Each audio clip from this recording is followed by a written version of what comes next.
Menimcha har bitta erkak kishini orzusida bitta Malibu 2 ni yangisidan xarid qilib minaman degan orzusi bo'lsa kerak. Bugungi sotuvimizda 2022-yilda ishlab chiqarilgan Malibu 2 Premier mashinamiz bugun sotuvga chiqdi. Videoni boshidan olishga qurbingiz yetmasa ham inshaalloh olaman deb turib kommentariyaga bitta yozib keting. Mashinamiz qurib turganicha salon holatda bo'lib turibdi. Apchupka qismlari ham, torpeda holatlari ham matviy holatda bo'lib turibdi.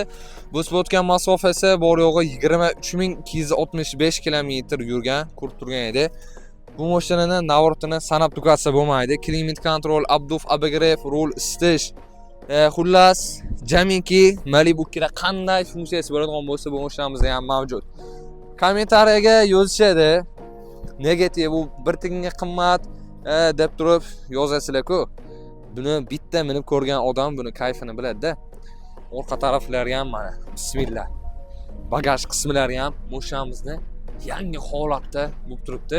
Mana taglari ham qurib turgani, mana germetkalari ham o'ziniki, hech qanday orqasidan DTP bo'lib, yo'llari shilinib, petno tushgan joylar yo'q mana.